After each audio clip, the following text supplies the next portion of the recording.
저 멀리 세월은 흘러 온 60여 년이 흘렀습니다. 포연탄우를 뚫고 부대의 진격로를 열어 제낀 영웅전사들의 모습을 해옥할 사람들도 이제는 많지 못합니다. 그러나 세월이 흐르고 세대가 바뀌어도 변할 수도 지울 수도 없는 것이 전하의 불길 속에서 선열들이 새긴 고귀한 진리입니다. 우리는 이제 전승의 치리치를 안아오는 데 이바지한 전하의 체육인들의 무훈담을 통하여 위대한 연대의 승리자들이 피로써 남긴 그 불변의 진리에 대해 되새겨보려고 합니다.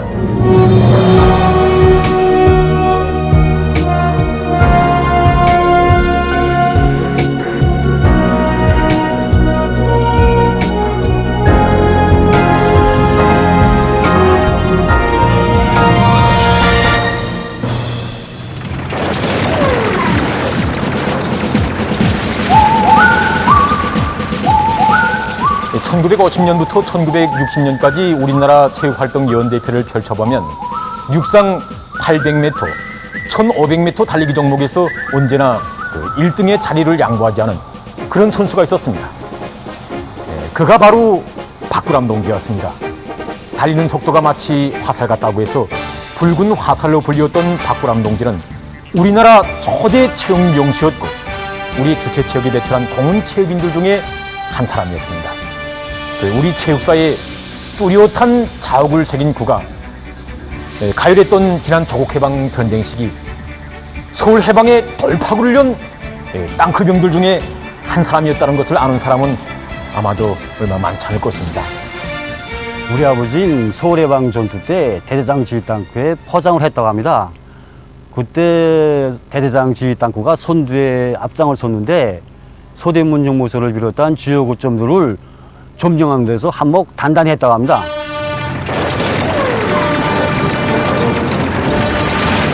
우리가 의정부 미아리 개선에 이르렀을 때 적들은 미친 듯이 저항에 나섰다.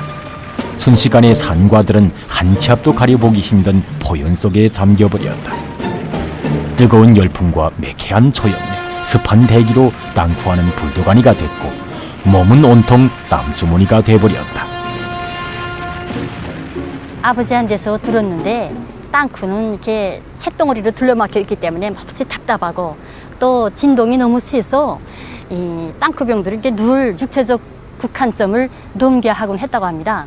그런데 우리 아버지는 체육 선수니까 이런 육체적 국한점을 어렵지 않게 이겨냈다고 이렇게 자랑삼아 이야기하곤 하였습니다. 이날 전투에서 박구람 동지는 단독으로 9개의 적하점과 중기를 까부시고 전쟁 개시 3일 만에 적의 아성인 서울을 해방하는 데 크게 기여했습니다. 그래서 그 후에 어산 전투와 대전 해방 작전에서도 큰 위운을 세웠습니다. 서울 해방 전투가 끝난 후 구 땅크旅단은 백공호 땅크 4단으로 승격되게 되었고 대전 해방 작전에서 세운 위운으로 해서 1950년 7월 26일에는 우리나라에서 처음으로 군의칭호를 수여받는 자랑스러운 부대로 되었습니다. 전하의 체육인들에 대한 취재 과정에 우리는 한 가지 사실을 알게 됐습니다. 그것은 체육인 출신들은 그 어느 병종에나 다 있었는데 특히 정찰병, 연락병, 통신병들이 많은 것이었습니다. 대체로 체육인들이라고 할 때 동작이 민첩하고 중앙 판단이 빠를 뿐 아니라 의지가 강하고 육체적 준비가 좋기 때문에 10분 그럴 만도 한 일이었습니다. 하기에 지난 조국해방 전쟁 시기 배출된 공화국 영웅들만 봐도 체육인 출신들이 적지 않았는데 그 비결이 하나가 바로 여기에 있지 않았겠는가 이렇게 생각됩니다.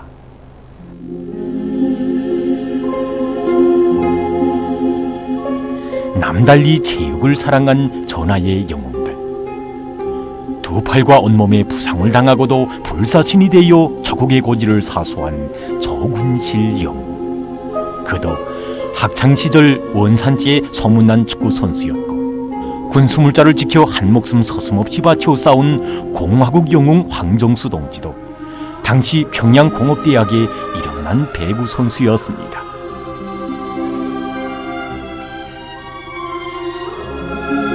이름 김철복. 생년월일 1930년 5월 10일. 1951년 8월에 진행된 884고지 달안전투에서 세운 공로로 공화국 영웅 칭호 수여.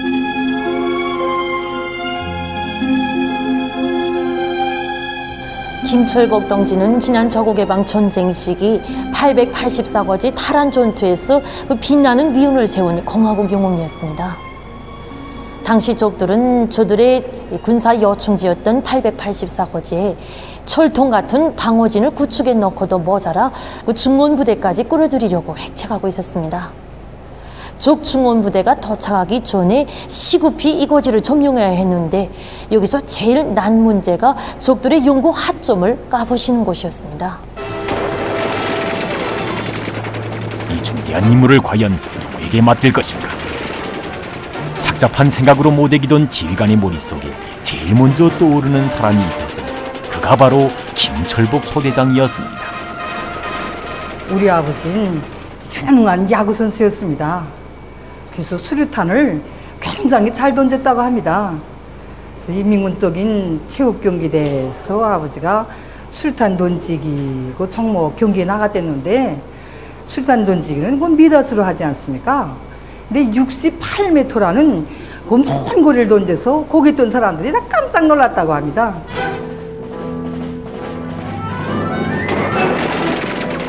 어스름을 타고 884고지 중턱에 다다랐을 때는 새벽 5시경이었다. 뒤미쳐 우리를 발견한 놈들이 마구 불지를 해대고 수류탄을 집어던졌다. 적들이 던진 수류탄이 날아오는 그 순간 나에게는 그 수류탄이 야구공처럼 생각되었다. 수류탄의 비행 방향을 포착하고 우측으로 3m가량 달려나가 날아오는 적의 수류탄을 대받아 적 화점에 힘껏 던졌다. 두 번째 수류탄도 그렇게 적 화점에 명중하였다. 그날 습격 전투에서 김철복 동지는 불과 30분 오간에 단신으로 3개의 적 화점을 까부심으로써 부대의 전투 승리에 크게 이바지했습니다. 위대한 수령님께서는 김철복 동지 전투 공로를 높이 평가해 주시고 공화국 영웅 칭호를 수여해 주도록 하셨습니다. 그리고 전후에는 인민군 연합부대 지휘관으로 인생의 황혼기에는 저국해방 전쟁 승리 기념관 영웅 강사로 사업하도록 운정 깊은 처치도 취해 주셨습니다.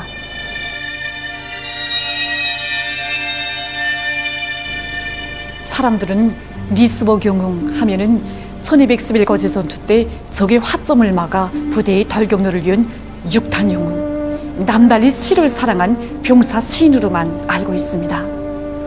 하지만 리스복 영웅은 중학 시절에 벌써 순천 땅에 소문난 육상 선수이기도 했습니다.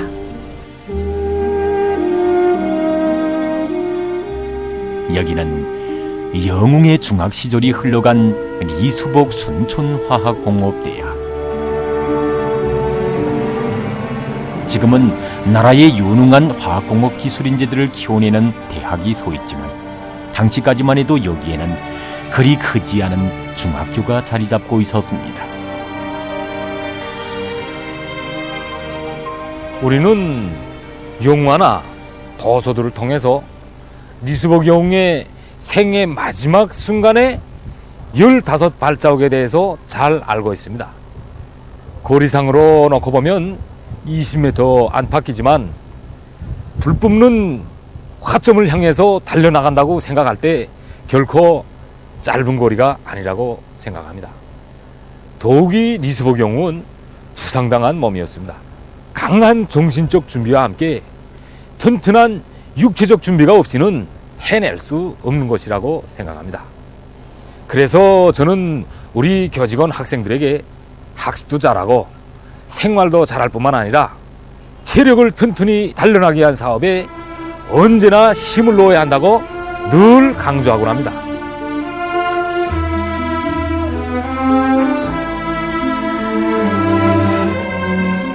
네, 1958년 4월 어느 날 여기 리수복 영웅의 고향 마을을 찾으신 위대한 장군님께서는 흐느껴 오는 영웅의 어머니 손을 꼭 잡으시고 어머니 곁을 떠나간 아들은 하나지만 어머니를 찾아오는 아들들은 얼마나 많은가.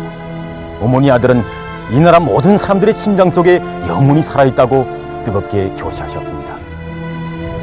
그 후에도 위대한 장군님께서는 이수복 영웅처럼 조국이 귀중함을 심장으로 체험했을 때만이 조국을 위해 청춘도 생명도 기꺼이 바쳐 싸울 수 있다고 뜨겁게 교시하시면서 이수복 영웅의 감 높은 삶을 후세에 길이 전해가도록 은정 깊은 사랑을 베풀어 주셨습니다. 전하의 나날 체육인 병사들의 위훈에 대한 취재 과정에 우리들은 정말 많은 사실에 대해서 알게 되었습니다. 이제 그들 가운데는 전 민족보위성 체육중대의 료끼 선수였던 리경열 동지도 있었는데 보기 드문 힘장사인 그는 이제 둘이서도 들어올리기 힘든 달아오른 포신을 혼자서 단숨에 이제 섬수 있게 교체하곤 해서 숱한 포병들의 감탄을 자아냈다고 합니다. 그리고 역시 이제 민족보위성 체육중대의 씨름 선수였던 리근상 동지도 있었는데 그는 이제 해방 후에 열린 전조선 종합체육경기대회를 비롯한 여러 경기들에서 연속 1등을 해서 황소를 3번이나 탄 그런 경기 전적을 가지고 있는 분이었습니다. 자진해서 공병으로 된 그는 우람한 최고와는 어울리지 않게 적들이 매설해 놓은 수십 개의 지뢰들을 단숨에 섬수 있게 해제하곤 해서 부대의 진격로를 여는데 큰 역할을 돌았다고 합니다. 이들만이 아니었습니다. 전쟁사의 갈피에는 체육인들을 위주로 조직한 병기국 소속 호송대대도 있었는데 전투 임무 수행에서 단 1분도 두틀 줄 모르고 또 하나같이 민첩하고 힘이 세고 성실하고 열정적인 이들을 가리켜 지휘관들은 한개 사단과도 바꿀 수 없는 법의 부대, 날개 돋친 체육인 부대라고 불렀다고 합니다.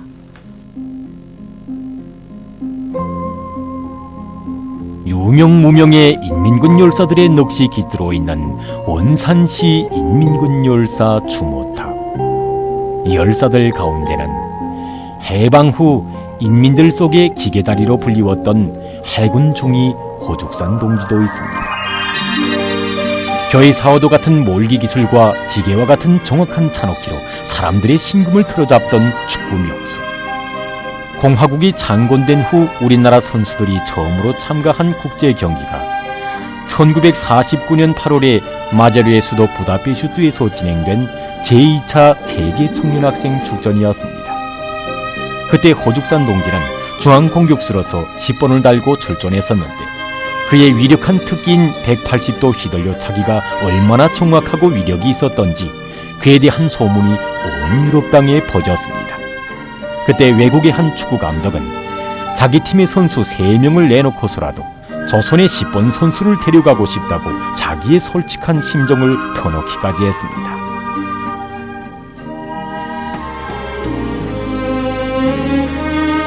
돌이켜보면 해방전 식민지 노예의 암담한 그 시절 금메달은 있어도 소리쳐 자랑할 조국이 없었던 우리 체육인들이었습니다. 빼앗긴 들에도 봄은 오른다고 애국적 시인들이 가슴치며 통탄할 때 우리 체육인들은 빼앗긴 조국에도 금메달은 있는가고 울분을 토했습니다. 지난 조국 해방 전쟁 시기 그 전략적 일시적인 후퇴 시기 때 우리 해군 중위로 복무하고 있던 우리 시아버님이 전투 임무를 받고 그 전령 개선으로 나가려고 할 때 우리 그때 같이 볼을 차던 동료들이 찾아와서 한 가지 그 소위 안을 내놓더랍니다. 무슨 안인가? 자, 주장동무, 앞으로 전쟁이 더 가열해질 것은 뻔한데 우리는 볼을 차는 사람들인데 뭐 때문에 이렇게 목숨을 내걸고 이런 길에 나서겠느냐? 그러니 우리 다른 생각하지 말고 외국에 가서 피신해 있다가 전쟁이 끝난 다음에 다시 돌아와서 그 볼을 차면 되지 않는가?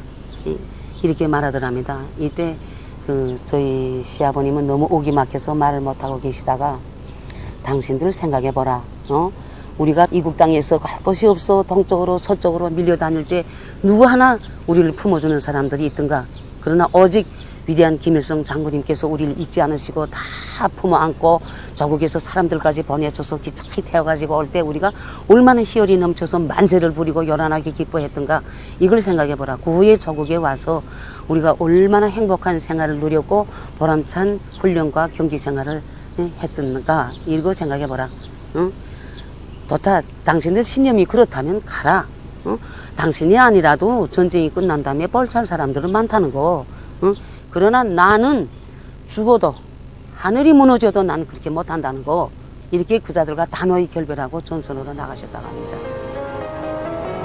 허죽산 동지의 심장 속에 간직된 저국은 단순한 저국이 아니라 그 무엇과도 바꿀 수 없는 그런 귀중한 어머니 품이었습니다. 하기 허죽산 동지는 군수물자를 나르는 군사임무 수행 중 적들이 맹폭격으로부터 부상을 당했을 때 응급 처치를 받았으면 능히 살 수 있는 그런 몸이었지만 저국이 준 임무를 끝까지 수행하고 26살 껏 나이에 우리 곁을 떠나갔습니다. 피눈물 나는 식민지 노예살이를 뼈저리게 겪어보기도 했고, 나라의 주인으로 참된 삶과 행복을 눈물겹게 누려본 이들이었기에 우리의 체육인들은 공 대신 총을 억세게 틀어잡고 조국보위의 성전의 영약도 얽혀나 청춘도 생명도 아낌없이 바쳤습니다. 그러나 불비 쏟아지는 전하의 포연탄 속에서 우리의 주체 체육이 어떤 위대한 손길 아래 자기의 아지를 무성하게 뻗치고 거목으로 자라나게 됐는가를 그들은 아직 다는 알지 못했습니다.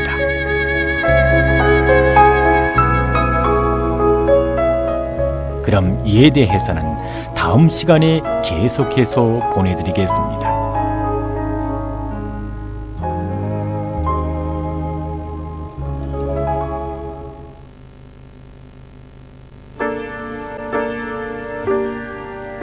전쟁은 인간의 귀중한 많은 것을 잃게 하지만 때로는 사람들에게 평범한 나날에는 느낄 수도 체험할 수도 없는 귀중한 진리를 깨우쳐주기도 합니다.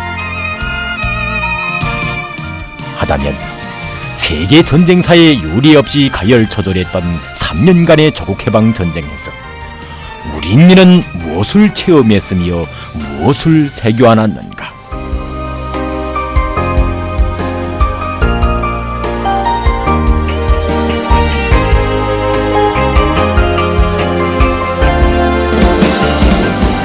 (2010년 9월 21일) 조국해방전쟁 승리기념관을 찾으신 경의하는 최고령도자 김정은 동지께서는 기념관에 전시된 사종물들을 돌아보시며 뜻깊은 말씀을 주시었습니다.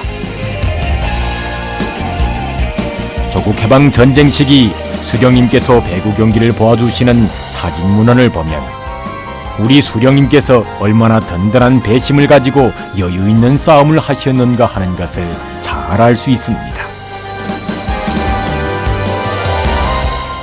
우리는 이제 불비 쏟아지는 전하의 나날에 수놓아진 절세 위인의 불멸의 체육영도사와 우리 체육인들의 불굴의 투쟁 모습에 대해 이야기하려고 합니다.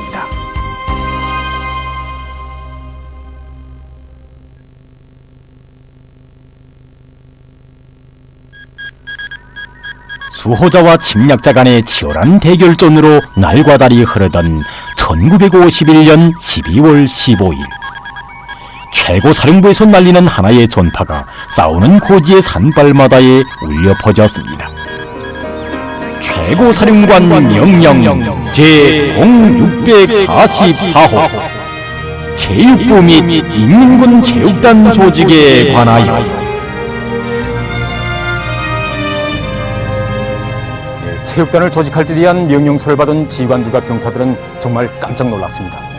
그때로 말하면은 적들이 하기 및 추기 공세의 실패를 만회하기 위해서 무력을 대대적으로 증강하던 때여서 전선에서는 전투원 한 사람 한 사람이 천군같이 귀중한 때였습니다. 싸우는 고지에서 체육훈련장으로 이 명령서가 작성되기까지 해도 불세출의 천출명장이신 우리 수령님의 천리해안의 예지와 선견지명의 전설 같은 이야기가 깃들어 있습니다. 하나의 고지 한 채의 땅을 두고 적아 간의 치열한 공방전이 벌어지던 1951년 6월 어느 날, 위대한 수령님께서는 내각의 한 일꾼으로부터 당시 민주 도이칠란드의 수도 베를린에서 진행되게 되는 제3차 세계 청년학생 축전에 파견할 체육대표단 실태와 관련한 보고를 받게 되셨습니다. 그때 일꾼은 위대한 수령님께 현재 체육인들이 탄원하여 전선에 다 나가 있는 조건에서 한 달 내로 그들을 선발하고 훈련시키는 것이 좀 어려울 것 같다고 말씀드렸습니다. 그의 보고를 받으신 위대한 수령님께서는 잠시 아무 말씀 없이 계시다가 인민군대의 한 일꾼을 부르시어 제3차 세계청년학생 축전에는 체육대표단을 인민군대 선수들로 보내는 것이 좋겠다고 하셨습니다. 그러시면서 축전장에 체육대표단을 보내는 것은 경기에서 이기고 지는 데 문제가 있는 것이 아니라 축전장에 싸우는 조선의 청년들이 왔다는 것만으로도 그 의의가 크다고 결심하셨습니다. 이렇게 되어 청년 대표들과 함께 10명의 롱구 선수들로 구성된 체육대표단도 축전도시 베를린으로 떠나게 되었습니다. 1951년 8월에 진행된 제3차 세계 청년학생 축전은 위대한 수령님께서 예견하신 대로 싸우는 조선인민을 지지 성원하는 세계 청년학생들의 성대한 축전으로 됐습니다. 축전에 참가한 우리 체육인 병사들은 불길 속에서 연마이온 체육기술을 남김없이 발휘하며 경기마다에서 싸우는 조선의 기상을 힘있게 떨쳤습니다.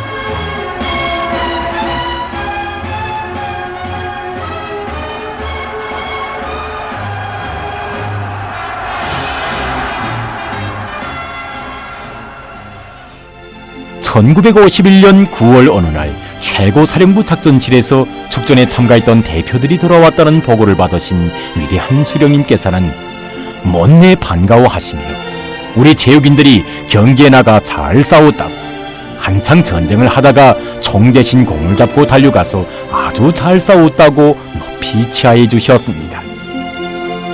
그러시면서 위대한 수령님께서는 앞으로 인민군대 안에 체육단을 내올 때 대한 강령적인 교시를 주셨습니다. 그날 위대한 수령님께서는 놀라움을 금치 못하는 일꾼들에게 이렇게 교시하셨습니다. 이번에는 우리 선수들이 경기 성적은 그리 좋지 못해도 남들의 환영과 동정은 받을 수 있지만 앞으로 전쟁이 끝난 다음에도 그런 동정을 받는다는 것은 자존심이 허락지 않는다. 그때에 가서도 경기에서 지면 우리는 전쟁을 하느라고 훈련을 못해서 줬다고 세상 사람들한테 변명할 수 없지 않은가 하셨습니다. 그러시면서 전쟁의 한창인데 군대 안에 체육단을 조직하는 것이 환경에 맞지 않은 것 같이 생각할 수 있는데 그만한 요의도 없이야 어떻게 싸움에서 이길 수 있는가.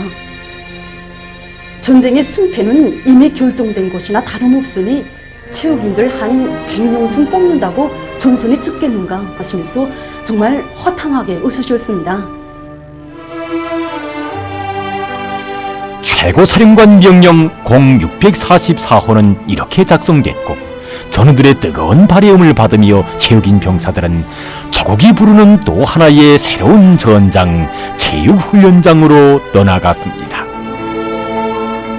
난 어느 한 승대의 간호장으로 있었습니다. 그때 최고사령부의 명령을 받고 조선인민군 체육단 선수로 소환되어 여기 와보니 제3차 세계 청년 학생들에 참가했던 롱구 선수들 또 그 외에 많은 동무들이 나보다 먼저 와 있었습니다. 둘러보니 거의가 다 군인들이었습니다. 그 가운데는 군이 서울 백곡 땅끝 사단의 대대장도 있었고 1211거지의 정치부 중대장들 또 제전연에서 온 정찰 서대장들 연락군관들 정말 끌끌한 싸움꾼들이 여기에 다 모여있는 것 같았습니다. 그때 체육단에는 축구, 롱구, 배구를 비롯해서 군 10개 종목에 달하는 100명에 가까운 선수들이 모집되어 왔습니다. 위대한 수령님의 손길 아래 태어난 조선인민군 체육단의 드세찬 훈련 열풍에 대해 당시 조선인민군은 이렇게 전했습니다. 가열한 조국해방 전쟁의 불길 속에서 조선인민군 체육단원들은 날로 장성 발전되고 있으며 그들의 체육 기술은 향상되고 있다. 원수들을 무찌르는 싸움터에서 단련된 그들은 축구, 농구, 배구, 권투 등 각종 종목별로 체력 단련에 여념이 없다. 총 대신 공을 잡은 체육인 병사들이 훈련장에서 땀을 흘릴 때 싸우는 전선에서는 화선음악회와 함께 여유작작한 체육 경기들이 벌어져 적들의 간담을 서늘케 했고 승리의 함성이 고지마다에 울려 퍼졌습니다.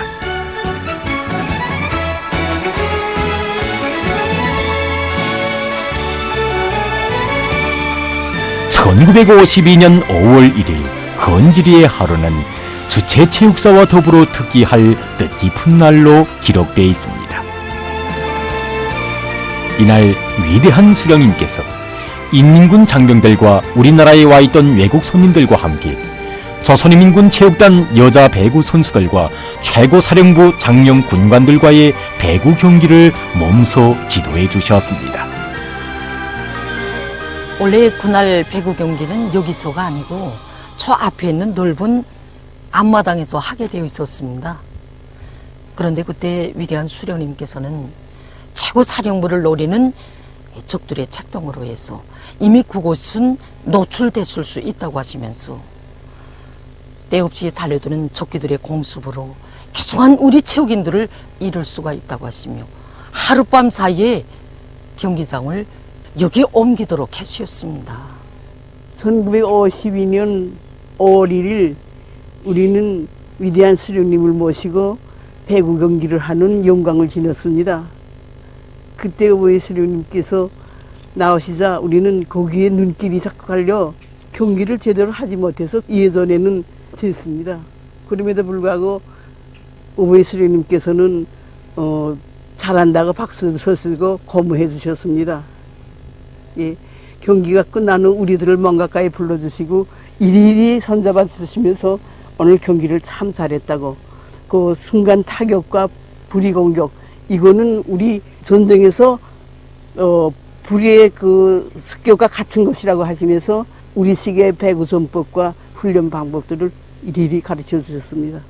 위대한 수령님께서는 우리는 침략자들을 타승하고 반드시 승리할 것이라고, 체육에서도 세계 강자들을 타승하고 영조선의 기상을 온 세상에 떨칠 것이라고 하시면서 오늘 경기를 보니까 기술이 많이 발전했다고, 적기들의 폭격 속에서도 체육 기술을 연마하고 있는 것은 아주 장한 일이라고 높이 평가해 주셨습니다. 너무나도 뚜렷한 대조를 이루는 전쟁과 체육, 철과 철의 대결, 불과 불의 격전으로서 목숨을 내대야 하는 치열한 싸움을 전쟁이라고 할 때 체육은 어디까지나 평화를 상징하는 사회활동입니다. 하지만 위대한 수령님께서는 결코 전쟁과 체육을 별개의 문제로만 보지 않으셨습니다. 체육에 대한 우리 수령님의 관심과 기대는 참으로 각별했습니다.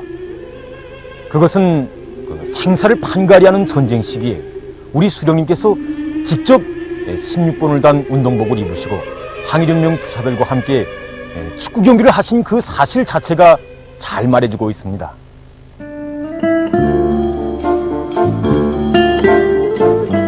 인류 역사와 더불어 체육의 역사는 매우 오래며 그 갈피마다에는 수많은 사변들과 사실들이 기록되어 있습니다. 하지만 한나라 수령이 평화시기도 아닌 준엄한 전시에 번호까지 새긴 경기복을 입고 운동장을 달렸다는 이런 이야기는 역사에 있어보지 못했습니다. 우리 수령님은 이런 분이시었습니다. 이런 천출명장이시였기에 해방 후 명으로부터 시작된 조선의 체육을 나라의 자주 독립과 민주주의적 발전을 위한 건국사업에 이바지하는 전인민적 체육으로 발전시켜 주시고 조국의 운명이 판가리 되던 전하의 나날에는 싸우는 고지의 체육인 병사들을 소환하여 조선인민군 체육단을 조직하는 전설 같은 역사를 창조하신 것 아니겠습니까? 하기 우리 선수들이 전쟁의 포화가 모준 이후 시기에 있은 국제경기들에서 연전연승하며 라몽색 공화국 깃발을 휘날리는 모습을 보고 온 세계가 놀라움과 경탄의 찬사를 아끼지 않았습니다.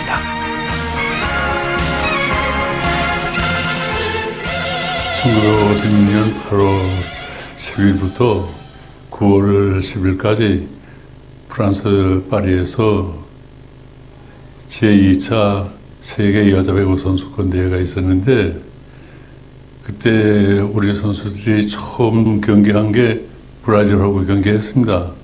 처음에는 브라질 선수들이 틀림없이 이길 것이다 했지만, 실제 경기 시작해서 처음부터 브라질 선수들이 완전히 수세에 빠져서 헤어나지 못했습니다. 살짝 순간 때리기, 쌍순간 때리기, 이렇게 다양한 경기를 했기 때문에 브라질 선수들 거기에 대한 방어를 전혀 할 수가 없었습니다. 그래서 브라질 그 남아메리카에서 가장 강팀으로 알려진 브라질 팀이 우리 선수들에게 3대 0으로 허양졌습니다. 그래서 그때 세계 배구 연맹 위원장이 3년 동안이나 전쟁을 한 조선 그 여자 배구 선수들이 어떻게 저런 경기 수법으로 경기를 했는가? 유럽보다 하는 힘내기 경기, 완력 경기가 기본인 걸로 생각하고 있었는데, 조선 선수들의 경기를 보니까 완전히 견해가 달라졌다는 거. 완력 경기가 아니라 배구는 바로 조선식 이런 경기를 해야 되겠다는 걸 자기가 느끼게 됐다고 그렇게 얘기했습니다. 지나온 역사를 알아야 보다 아름다운 미래를 창조할 수 있습니다. 전쟁을 이긴 체육인들과 전쟁을 모르고 자란 체육인들. 서로 다른 시대를 산 세대들이지만 그들이 빛내는 금메달에는 하나의 진리가 관통되어 있습니다. 그것은 불과 불이 오가고 철과 철이 부딪히는 엄혹한 전쟁 시기 체육을 논하고 체육단을 장수하는 장군이야말로 승리한 조국의 미래를 내다본 백전백승의 강철의 명장이며, 이런 위대한 전철 명장을 모신 나라는 체육도 강하고 군대도 불패이며 전쟁에서도 반드시 승리한다는 것입니다.